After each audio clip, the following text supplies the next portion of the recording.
Hello all welcome back to my channel. నేను మీకు ఈరోజు వెరీ ఇంట్రెస్టింగ్ రెసిపీ చూపించబోతున్నానండి. చాట్ ఐటమ్. ఈ చాట్ నేను దేంతో తయారు చేశానో చెప్తే మీరు ఖచ్చితంగా ఆశ్చర్యపోతారండి. జొన్న రొట్టెతో చాట్ ఇది చాలా స్పెషల్ రెసిపీ, చాలా యమ్మీగా ఉంటుంది. మసాలా పూరి లాగా టేస్ట్ ఉంటుందండి. జొన్న రొట్టె తినని వాళ్ళకి మంచి ఆప్షన్, పిల్లలకి కూడా. సో మనకి ఇంట్లో జొన్న రొట్టెలు మిగిలిపోయి ఉంటాయి కదండి, ఒక రెండు తీసుకునేసి రెండింటిని మనకు చిన్న చిన్న పీసెస్ లాగా కట్ చేసుకోవాలి. కట్ చేసుకొని ఒక సైడ్కి అలా పెట్టేసుకోవాలండి. పిల్లలకి మాత్రం తప్పకుండా నచ్చుతుంది ఈ చాట్ ఐటము. నెక్స్ట్ ఒక ప్యాన్ పెట్టుకునేసి హీట్ అయిన తర్వాత ఆయిల్, ఒక 2 స్పూన్స్ ఆయిల్ యాడ్ చేసేసి అది కూడా హీట్ అయిన తర్వాత అందులో కొంచెం పచ్చిశనగపప్పు, 1 స్పూన్ పచ్చిశనగపప్పు, ఒక 1/2 స్పూన్ ఆవాలు, ఒక 1/2 స్పూన్ జీలకర్ర, కొంచెం కరివేపాకు వేసేసి గోల్డెన్ బ్రౌన్ కలర్ వచ్చే వరకు వేపుకోవాలండి.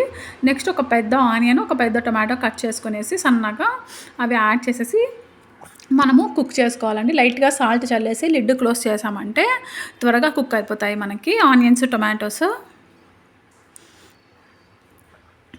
ఒక 2 to 3 మినిట్స్లో మనకి మీడియం ఫ్లేమ్లో పెట్టామంటే కుక్ అయిపోతాయి. హై ఫ్లేమ్లో ఎప్పుడు మనం కుక్ చేయకూడదు. మీడియం ఫ్లేమ్లో కుక్ చేస్తేనే మనకు టేస్ట్ అనేది ఏ కర్రీ అయినా కానీ, ఏ రెసిపీ అయినా చాలా బాగుంటుంది. ఈ విధంగా కుక్ అయిన తర్వాత ఒక 2 రొట్టెలకి నేను పెద్ద గ్లాస్ వాటర్ యాడ్ చేశానండి. ఈ విధంగా మనకి వాటర్ బాయిల్ అయ్యేటప్పుడు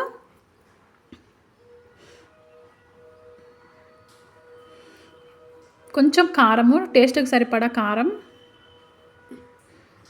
నెక్స్ట్ మనము ఇందులో వాంగీబాత్ పౌడర్ కానీ, బిస్బెల్లిబాత్ పౌడర్ కానీ యాడ్ చేయాలి. నేనైతే బిస్బెల్లిబాత్ పౌడర్ యాడ్ చేశాను. అది కూడా హోమ్ మేడ్ అండి. సో అది కొంచెం యాడ్ చేశాను మన టేస్ట్కి తగ్గట్టు. నెక్స్ట్ కొంచెం పసుపు యాడ్ చేశాను నేను.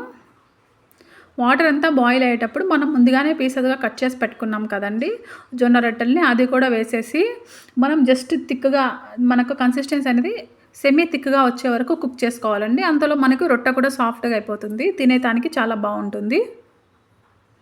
సో లిడ్ క్లోజ్ చేసి ఒక 5 మినిట్స్ తర్వాత మనం ఓపెన్ చేసామంటే ఈ విధంగా మనకు కుక్ అయిపోయి ఉంటుందండి. ఇంకంతే, మనం వేడిగా సర్వ్ చేసుకోవడమే.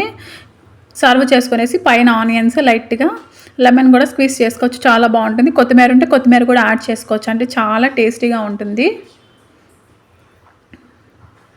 ఇంతే అండి. ఈ రెసిపీ తప్పకుండా ట్రై చేసి ఒకసారి ఏ విధంగా ఉందో కమెంట్ సెక్షన్లో కమెంట్ చేయండి. ఒకసారి ట్రై చేశారంటే మాత్రం చాలా బాగా నచ్చుతుంది. అంతే అండి. Thank you.